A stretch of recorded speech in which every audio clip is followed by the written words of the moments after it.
This Royal Enfield Continental GT tracker is a true masterpiece, was dubbed the Moose.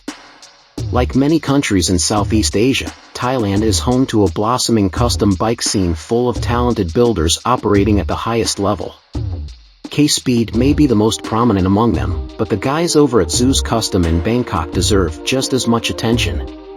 The shop was co-founded several years ago by Worawit Rungjana Tanukul and Vudanan Pakawet, who'd previously been involved in completely unrelated professions. Worawit's background was firmly rooted in graphic design, while Vudanan was a former banker looking to ditch the office desk in favor of a workshop. The two hadn't known each other for very long when they decided to join forces, but their collaboration turned into a very fruitful endeavor over time. Nowadays, Zeus employs a sizable team of bike modding specialists fully dedicated to their craft. Besides earning the seal of approval from the general public, the crew's projects have also drawn a fair bit of attention from manufacturers.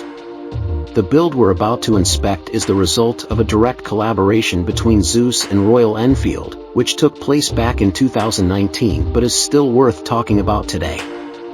As a starting point, the guys were provided with a Continental GT fresh off the assembly line. Royal Enfield had recently debuted its 650 cubic centimeters twins at the time, and sought to boost their popularity with a selection of custom ventures from top-tier firms. The Zeus squad was thrilled to be a part of this whole ordeal, but it wasn't the first time they took a commission from the Enfield mark.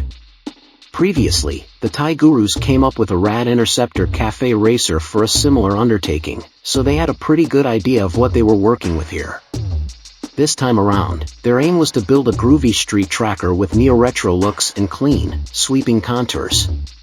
Dubbed Moose, the end result may not be very practical for everyday riding, but it's one hell of a sight to behold. Zeus Custom's wizardry is in full swing wherever you look, yet it is most prevalent at the motorcycle's rear end. As such, we deem it fit to begin our analysis in that area.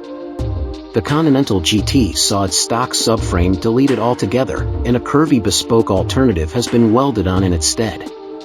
What's more, Zeus also got rid of the original twin-shock suspension arrangement, replacing it with a high-grade aftermarket monoshock from YSS. Needless to say, some extensive tweaking of the swing arm would have been required to fit this new setup, so the guys found it easier to just build a one-off replacement from scratch. The stylish brown leather seat placed atop the subframe was also fabricated in-house, and so was the pointy tail section found a bit further back. We see a tubular taillight assembly protruding from its underside, with two vertically stacked LEDs sitting within. Moving toward the front end, you will still find the stock GT fuel tank on the Moose, but it's been modified with a lateral filler cap and embellished with a decorative steel bar up top. A similar, albeit downsized add-on is present on the tail unit, as well, only serving a cosmetic purpose just like the one arching over the gas tank. In typical tracker fashion, there are no fenders to speak of. The specimen's updated attire was finished off with a mesmerizing front fairing, which features 2 layers and a small headlight in between. Have a gander at its cockpit area, and you'll be greeted by a very interesting pair of chromed clip-ons that curve upward like a single-piece module. They're the inspiration behind the motorcycle's nickname, sporting aftermarket rubber grips and bar-end turn signals. Zeus shortened the forks by around 1 inch, 25 millimeters, to get the machine's posture just right, while also crafting a custom brace for structural rigidity. The front brake appears to have been taken out of the equation, and both wheels got wrapped in flat track rubber from Dunlop's range. Although the Continental GT's parallel twin mill is internally unchanged, it does benefit from some new breathing equipment. Brass velocity stacks have been installed on the intake side of things, but what really draws our attention is the exhaust pipework.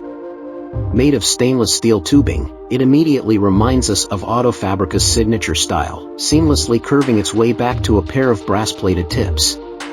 Now, there was one more thing for Zeus to address before calling it a day: the Moose's paintwork. After some careful consideration, they went with a white and dark gray color scheme executed in a way that further emphasizes the shop's design language. The engine covers were powder-coated black to make the exhaust pipes stand out even more, and a similar treatment was applied to the rims.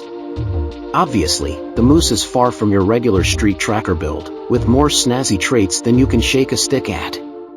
https://www.autoevolution.com/news/this-royal-enfield-continental-GT-tracker-is-true-masterpiece-was-dubbed-the-moose-22657.html